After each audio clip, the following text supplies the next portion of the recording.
انا اعطیناک الکوثر، ساری کثرت پاتے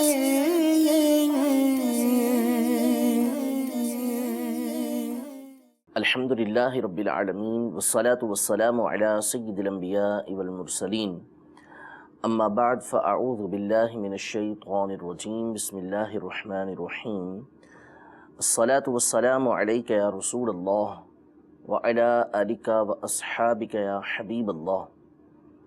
الصلاة والسلام علیک یا نبی اللہ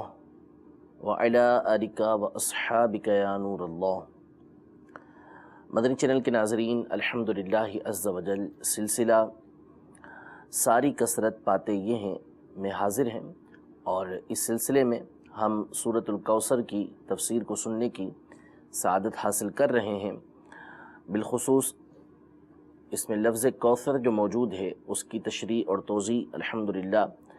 بہت کچھ ہم سن چکے ہیں، مزید اس حوالے سے اور گفتگو کریں گے۔ جیسا کہ اس بات کو بیان کیا جا چکا ہے کہ کوثر یہ کسی بھی چیز کی بہت زیادہ کثرت کو کہتے ہیں، کہ جب بھی کسی چیز کے اندر بہت زیادہ کثرت پائی جائے، بہت تعداد پائی جائے، تو اس کو عربی زبان میں کوثر کہا جاتا ہے۔ نبی کریم صلی اللہ تعالیٰ علیہ وآلہ وسلم کو اللہ تبارک و تعالیٰ نے کوثر عطا فرمایا۔ اس میں ہم اس کی ایک تفسیر نہر کوثر، حوض کوثر، شفاعت مصطفیٰ صلی اللہ تعالیٰ علیہ وآلہ وسلم کے حوالے سے سن چکے ہیں، اور آج ہم جو موضوع یعنی کوثر کی جو تفسیر لیں گے، جو علماء نے بیان کی ہے، وہ ہے نبی کریم صلی اللہ تعالیٰ علیہ وآلہ وسلم کے معجزات۔ یعنی حضور علیہ السلام کو جو معجزات عطا کیے گئے وہ بھی کوثر ہیں، یعنی وہ اتنے زیادہ ہیں کہ جن کو عربی زبان میں کوثر کہا جائے گا، یعنی آپ کو بہت زیادہ معجزات عطا کیے گئے۔ اول تو یہ سنتے ہیں کہ معجزہ کہتے کس کو ہیں۔ آپ کئی مرتبہ مدنی چینل پر اس کی تعریف سن چکے ہوں گے کہ نبی علیہ السلام جب اپنی نبوت کا اظہار کریں، دعوی نبوت فرمائیں، اور اس پر دلیل کے طور پر کوئی ایسا کام کہ جو عام طور پر ہوتا نہ ہو، خلاف عادت، عام طور پہ کام وہ ہوتا نہیں ہے، وہ کریں اور اس کے ذریعے سامنے والے کو عاجز کر دیں، اور یہ بطور چیلنج ہو، تو اس کو معجزہ کہا جاتا ہے۔ یعنی کام ایسا ہوگا کہ جو خلاف عادت ہے، عام طور پہ ایسا ہوتا نہیں، نبی علیہ السلام بعد اعلان نبوت اس کو فرمائیں گے اور اس کے ذریعے سے سامنے والے کو عاجز کر دیں گے کہ وہ اس کی مثل نہیں لا سکے گا، اس طرح کا کام وہ نہیں کر سکے گا۔ تو انبیاء کرام علیہم السلام کو اللہ تبارک و تعالی نے یہ معجزات عطا فرمائے۔ ان میں نبی کریم صلی اللہ تعالیٰ علیہ وآلہ وسلم کی جو ذات گرامی ہیں، ان کو سب سے زیادہ معجزات عطا ہوئے۔ اس حوالے سے مختلف پہلوؤں سے گفتگو کی جا سکتی ہے۔ اول تو یہ کہ نبی کریم صلی اللہ تعالیٰ علیہ وآلہ وسلم کے معجزات کی جو تعداد ہے، وہ بعض علماء نے تو یہ بیان فرمائی، جیسے مولا علی قاری رحمۃ اللہ تعالیٰ علیہ اور دیگر بزرگوں نے، کہ 3000 سے زائد نبی کریم صلی اللہ تعالیٰ علیہ وآلہ وسلم کو معجزات عطا کیے گئے، کہ آپ نے اپنی زندگی کے اندر 3000 سے زیادہ معجزے یہ لوگوں کے سامنے ظاہر فرما، اور یہ بہت بڑی تعداد ہے۔ 3000 کا مطلب یہ ہوتا ہے کہ آپ کی 23 سالہ زندگی کے اندر آپ حساب لگائیں گے تو ہر دوسرے تیسرے دن، یعنی نبوت کے اعلان نبوت کے بعد جو آپ کے سامنے آپ نے معجزات ظاہر فرمائے ہیں، تو اس کے بعد چونکہ 23 سالہ زندگی رہی دنیا کے اندر، تو اس میں آپ حساب لگاتے جائیں تو ہر دوسرے تیسرے دن نبی کریم صلی اللہ تعالیٰ علیہ وآلہ وسلم سے ایک معجزہ ظاہر ہوتا ہے۔ یہ ایک علماء کی رائے ہے کہ 3000 سے زیادہ حضور علیہ السلام نے معجزے ظاہر فرمائے، لیکن حقیقت یہ ہے کہ نبی کریم صلی اللہ تعالیٰ علیہ وآلہ وسلم کے جس طرح دیگر فضائل مخلوق کے اعتبار سے لامتناہی ہیں، یعنی ان کو شمار نہیں کیا جا سکتا، یوں ہی نبی کریم صلی اللہ تعالیٰ علیہ وآلہ وسلم کے معجزات بھی اتنے ہیں کہ جن کو شمار کرنا یہ مخلوق کے بس کی بات نہیں ہے۔ اس لیے کہ اول تو نبی کریم صلی اللہ تعالیٰ علیہ وآلہ وسلم کی جو ذات گرامی ہے، یعنی آپ صلی اللہ تعالیٰ علیہ وآلہ وسلم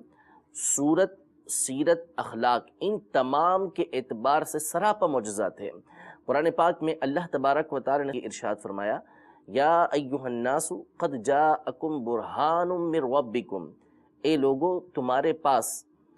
تمہارے رب کی طرف سے برہان، دلیل یعنی معجزہ آ گیا۔ نبی کریم صلی اللہ تعالیٰ علیہ وآلہ وسلم کی ذات تشریف لائی تو اللہ تبارک و تعالی نے لوگوں سے فرمایا کہ تمہارے پاس برہان آئی، یعنی وہ ذات آئی کہ جو سراپا معجزہ ہے، کہ نبی کریم صلی اللہ تعالیٰ علیہ وسلم سرتاپا یعنی مکمل آپ کی ذات گرامی یہ معجزہ ہے۔ اور کس طرح معجزہ ہے کہ آپ علیہ السلام کے جسم اقدس کے ایک ایک جز، ایک ایک حصے پر علماء نے کلام کیا، آپ کی آنکھ مبارک کے حوالے سے، آپ کے کان مبارک کے حوالے سے، آپ کی ناک مبارک کے حوالے سے، آپ کی زبان مبارک کے حوالے سے، آپ علیہ السلام کے دست اقدس کے حوالے سے، آپ علیہ السلام کے پاؤں مبارک کے حوالے سے، اور ہر ایک کے جس طرح جسمانی فضائل کو بیان کیا، اسی طرح نبی کریم صلی اللہ تعالیٰ علیہ وآلہ وسلم کے ان اعضاء کے اندر جو معجزات موجود تھے ان کو بھی علماء نے بیان کیا۔ تو سرتاپا نبی کریم صلی اللہ تعالیٰ علیہ وسلم کی ذات گرامی معجزہ تھی۔ یوں ہی آپ علیہ السلام کے اخلاق عظیمہ، آپ علیہ السلام کو جو اعلیٰ ترین اخلاق اللہ تبارک و تعالی نے عطا فرمائے تھے اور جیسی سیرت آپ صلی اللہ تعالیٰ علیہ وآلہ وسلم کی تھی وہ سراپا معجزہ تھی، یعنی پوری کی پوری معجزہ تھی۔ علماء یہ ارشاد فرماتے ہیں کہ نبی کریم صلی اللہ تعالیٰ علیہ وآلہ وسلم نے سب سے پہلی دلیل جو اپنے معجزے کے طور پر پیش فرمائی وہ خود آپ کی اپنی ذات گرامی تھی۔ یعنی آپ نے ویسے تو بہت سارے معجزے دکھائے، سورج کو پلٹا دینا، چاند کے 2 ٹکڑے کر دینا، درختوں کا چل کر آپ کے پاس آنا، جانوروں کا آپ کی بارگاہ میں حاضر ہو کر آپ کی رسالت کی گواہی دینا، فریاد کے لیے آپ کی بارگاہ میں حاضر ہونا، یہ بہت سارے معجزے آپ کے ہیں۔ لیکن سب سے پہلے نبی کریم صلی اللہ تعالیٰ علیہ وآلہ وسلم نے اپنی ذات کو بطور معجزہ کفار کے سامنے پیش کیا کہ جب آپ نے دعوت دین دی، اپنی نبوت کا اعلان فرمایا، اور اس پر بطور معجزہ آپ نے یوں ارشاد فرمایا کہ فَقَدْ لَبِثْتُ فِيكُمْ عُمُرًا مِّن قَبْلِ، کہ میں نے اپنی زندگی کا ایک حصہ تمہارے درمیان اس اعلان نبوت سے پہلے گزارا ہے۔ افلا تعقلون، تو کیا تم عقل نہیں رکھتے؟ یعنی میں جو دعوی نبوت کر رہا ہوں، میں جو اعلان نبوت فرما رہا ہوں، اگر اس پر میں کوئی اور معجزہ نہ دوں اور کوئی معجزہ ظاہر نہ کروں تو میری ذات ہی اس بات کے لیے کافی ہے کہ میں جو دعویٰ کر رہا ہوں نبوت کا وہ سچ اور حق ہے۔ اور یہی ہے، حقیقت یہی ہے کہ جب آپ نے کوہ صفا پر کھڑے ہو کر اپنے عزیز و اقربا کو، قریش والوں کو اس بات کی دعوت دی کہ وہ لوگ اللہ تبارک و تعالیٰ کی عبادت کریں، اللہ تبارک و تعالیٰ کی توحید کی طرف آئیں، تو اس سے پہلے آپ نے یہی ان سے ارشاد فرمایا کہ اگر میں یہ کہوں کہ اس پہاڑ کے پیچھے سے، کوہ صفا کے پیچھے سے کوئی لشکر جرار ہے، بہت بڑا لشکر ہے جو تمہارے پر حملہ کرنے کے لیے آ رہا ہے، تو کیا تم میری بات کو مانو گے؟ انہوں نے کہا بالکل مانیں گے کہ ہم نے آپ کو ہمیشہ سچ بولتے ہوئے دیکھا ہے۔ تو نبی کریم صلی اللہ تعالیٰ علیہ وسلم نے اس کے بعد فرمایا کہ تم اللہ تبارک و تعالیٰ کو واحد مانو، بتوں کی عبادت کو چھوڑو، اپنی رسالت کی دعوت دی۔ تو گویا کہ حضور علیہ السلام نے اپنی ذات کو ہی ان کے سامنے پیش کیا کہ میری ذات میرے دعوی نبوت کے اوپر یہ کافی ہے۔ اور کفار مکہ بھی اس بات کے قائل تھے کہ آپ دیکھیں کہ جس طرح نبی کریم صلی اللہ تعالیٰ علیہ وآلہ وسلم کے اعلان نبوت سے پہلے وہ نبی کریم صلی اللہ تعالیٰ علیہ وسلم کو صادق و امین مانتے تھے، یوں ہی اعلان نبوت کے بعد اگرچہ انہوں نے نبی کریم صلی اللہ تعالیٰ علیہ وآلہ وسلم کو جھٹلایا، لیکن آپ کی امانت داری پر اب بھی ان کو کوئی شک و شبہ نہیں تھا۔ اسی لیے جب نبی کریم صلی اللہ تعالیٰ علیہ وآلہ وسلم نے ہجرت مدینہ فرمائی، جب آپ مکے سے مدینے گئے تو اس وقت آپ کے پاس لوگوں کی امانتیں موجود تھیں، حالانکہ 12 سال کا 13 سال کا عرصہ گزر چکا تھا آپ علیہ السلام کے اعلان نبوت کو، لیکن اس کے باوجود لوگ آپ کے اوپر، یعنی جو آپ کے دشمن تھے، جو آپ کی نبوت کا انکار کرنے والے تھے، اس کے باوجود آپ علیہ السلام کو امانت دار یہ مانا کرتے تھے، بلکہ وہ حقیقتاً نبی کریم صلی اللہ علیہ وسلم کو سچا جانا کرتے تھے۔ ابو جہل کی روایتیں موجود ہیں کہ اس سے باقاعدہ سوال ہوا کہ تنہائی کے اندر محمد صلی اللہ تعالیٰ علیہ وآلہ وسلم کو جھوٹا سمجھتے ہو کہ وہ غلط بات بیان کر رہے ہیں؟ تو اس کا کہنا تھا کہ ہرگز ایسا نہیں ہے، کہ جو محمد صلی اللہ علیہ وسلم بیان کر رہے ہیں وہ بالکل درست بیان کر رہے ہیں، لیکن اپنی خاندانی برتری کے لیے کہ اب ہر چیز جو ہے وہ جو بنی ہاشم ہے ان کے پاس چلے جائے، اس لیے ابو جہل نے نبی کریم صلی اللہ تعالیٰ علیہ وآلہ وسلم کا انکار کیا۔ تو آپ علیہ السلام کی ذات مبارکہ خود سراپا معجزہ ہے، اس قدر نبی کریم صلی اللہ تعالیٰ علیہ وآلہ وسلم کی ذات کے اندر اللہ تبارک و تعالیٰ نے فضائل و کمالات رکھے ہیں کہ اگر آپ نبوت کا اعلان فرمائیں تو کسی اور معجزے کی حاجت نہیں کہ لوگوں کے سامنے ظاہر کریں، فقط آپ کی ذات، صورت و سیرت کے اعتبار سے یہ کافی ہے۔ دوسرے اعتبار سے اگر گفتگو کی جائے آپ علیہ السلام کے معجزات کی کثرت کی، تو آپ علیہ السلام کو جو سب سے بڑا معجزہ عطا فرمایا گیا وہ قرآن مجید فرقان حمید کی صورت میں عطا فرمایا گیا۔ قرآن مجید فرقان حمید یہ پورا ایک معجزہ ہے۔ انبیاء کرام علیہم السلام کو جو معجزات اللہ تبارک و تعالی نے عطا فرمائے، علماء ارشاد فرماتے ہیں کہ وہ اپنے اپنے زمانے تک تھے، یعنی جس وقت انہوں نے نبوت کا اعلان کیا اور کفار نے ان سے مطالبہ کیا دلیل کا کہ نبوت پر دلیل پیش کریں، انہوں نے معجزات دکھائے، تو وہ معجزات اس وقت تک رہے۔ جیسے حضرت صالح علیہ السلام کا اونٹنی کو نکال دینا چٹان سے، موسیٰ علیہ السلام کا عصا مارنا پتھر پر عصا مارنا، جب بنی اسرائیل نے آپ سے پانی طلب کیا تو اس سے چشمے پانی کے جاری ہو جانا، حضرت عیسیٰ علیہ نبینا و علیہ السلام کا مردوں کو زندہ کر دینا، جو برس والے ہیں ان کو شفا دے دینا،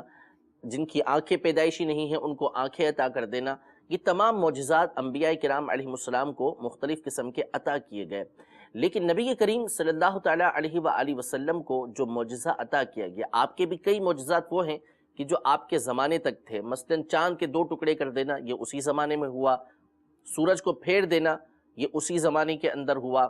درختوں کا چل کر آپ کی بارگاہ میں حاضر ہونا یہ اسی زمانے تک ہوا۔ لیکن قرآن کا معجزہ نبی کریم صلی اللہ تعالیٰ علیہ وآلہ وسلم کو ایسا عطا کیا گیا ہے کہ جو قیامت تک باقی رہے گا، یعنی قرآن مجید فرقان حمید نبی کریم صلی اللہ علیہ وسلم کا عظیم معجزہ ہے، اور ایسا معجزہ ہے کہ جو ایک زمانے کے لیے نہیں بلکہ ہر زمانے کے لیے اور قیامت تک باقی رہنے والا ہے۔ تو قرآن مجید فرقان حمید کے حوالے سے علماء یہ بھی ارشاد فرماتے ہیں کہ چونکہ قرآن مجید فرقان حمید میں اس بات کی کفار کو دعوت دی گئی، جو بھی منکرین ہیں ان کو دعوت دی گئی کہ اگر تم اس کا انکار کرتے ہو تو تم ایک ہی صورت اس کی مثل بنا کے لے آؤ، لیکن آج تک کوئی بھی قرآن مجید فرقان حمید کی ایک بھی صورت کی مثل لا نہیں سکا، جیسا قرآن مجید فرقان حمید کا اسلوب ہے، انداز ہے، جو اس میں فصاحت و بلاغت ہے، اس طرح کی کوئی بھی ایک صورت نہیں بنا سکا، تو یہ ہمیشہ باقی رہنے والا ہے۔ اب اس حوالے سے علماء یہ گفتگو فرماتے ہیں کہ قرآن مجید فرقان حمید پوری کتاب کے اعتبار سے ایک معجزہ، لیکن اس کی ہر صورت، ہر آیت کے اندر کثیر معجزات موجود ہیں۔ اگر اس اعتبار سے دیکھیں گے تو ہر آیت کے اندر نبی کریم صلی اللہ تعالیٰ علیہ وآلہ وسلم کے آپ کو کثیر معجزات ملیں گے۔ یوں آپ علیہ السلام کے معجزات کی تعداد لامتناہی بہت زیادہ ہو جائے گی کہ جس کو مخلوق شمار نہیں کر سکتی۔ نبی کریم صلی اللہ تعالیٰ علیہ وسلم کے لیے اللہ تبارک و تعالیٰ نے یہ ارشاد فرمایا کہ انا اعطیناک الکوثر، کہ ہم نے آپ کو کوثر عطا کیا۔ تو کوثر سے مراد یہاں پر جب معجزات مصطفیٰ لیں گے تو معنی یہ بنے گا کہ ہم نے آپ کو بہت زیادہ معجزات عطا کیے۔ الحمدللہ اس حوالے سے ہماری تفصیلی گفتگو، ہمارا ایک دوسرا سلسلہ ہے درس شفا شریف کے نام سے، جس میں قاضی ایاز مالکی رحمۃ اللہ تعالی علیہ کی مشہور زمانہ کتاب الشفا بتعریف حقوق المصطفیٰ کا درس ہمارا جاری ہے، اور اس میں ہم نے الحمدللہ اسی موضوع پر ابھی گفتگو ہماری جاری ہے۔ قاضی ایاز مالکی رحمۃ اللہ تعالی علیہ نے شفا شریف میں جو معجزات کا باب بیان کیا ہے اس پر ہم گفتگو کر رہے ہیں، اور وہاں پر معجزات کو بڑی تفصیل کے ساتھ یہ بیان کیا ہے۔ مدنی چینل پر الحمدللہ یہ سلسلے جاری بھی ہیں، آپ تفصیل وہاں پر سماعت کر سکتے ہیں۔ اس سلسلے میں انشاءاللہ تبارک و تعالی مختصراً اس حوالے سے میں آپ کے سامنے کچھ معجزات بیان کروں گا کہ جس میں نبی کریم صلی اللہ تعالیٰ علیہ وآلہ وسلم کی برکت سے قلیل چیز کثیر ہو گئی، تھوڑی سی تھی لیکن اس کے اندر بہت زیادہ کثرت ہو گئی۔ آپ صلی اللہ تعالیٰ علیہ وآلہ وسلم کے معجزات علماء نے مختلف طریقے سے بیان کیے۔ علامہ جلال الدین سیوطی شافعی رحمۃ اللہ تعالیٰ علیہ نے الخصائص الکبریٰ میں بڑی تفصیل کے ساتھ گفتگو فرمائی ہے کہ حضور علیہ السلام کے معجزات کس کس چیز سے متعلق ہیں۔ زمینی معجزات بھی ہیں، آسمانی معجزات بھی ہیں حضور علیہ السلام کے، زمین پر انسانوں کے ساتھ بھی آپ کے معجزات ہیں، تو جو حیوانات ہوتے ہیں ان کے ساتھ بھی آپ کے معجزات ہیں، درخت ہیں ان کے ساتھ، نباتات کے ساتھ بھی معجزات ہیں، تو آپ علیہ السلام کی جمادات یعنی بے جان اشیاء کے ساتھ بھی معجزات موجود ہیں۔ انشاءاللہ تبارک و تعالی اگلے سلسلے کے اندر اس حوالے سے کچھ گفتگو کرنے کی کوشش کریں گے۔ رب تبارک و تعالی ہم سب کو نبی کریم صلی اللہ تعالی علیہ وآلہ وسلم کے فضائل و کمالات ہمیشہ بیان کرتے رہنے کی توفیق عطا فرمائے، آپ کے طریقہ کار پر، آپ کی سنتوں پر ہمیں عمل پیرا ہونے کی توفیق عطا فرمائے، آمین بجاہ النبی الامین صلی اللہ تعالی علیہ وآلہ وسلم۔ اِنَّا أَعْطَيْنَاكَ الْكَوْثَرَ، ساری کثرت پاتے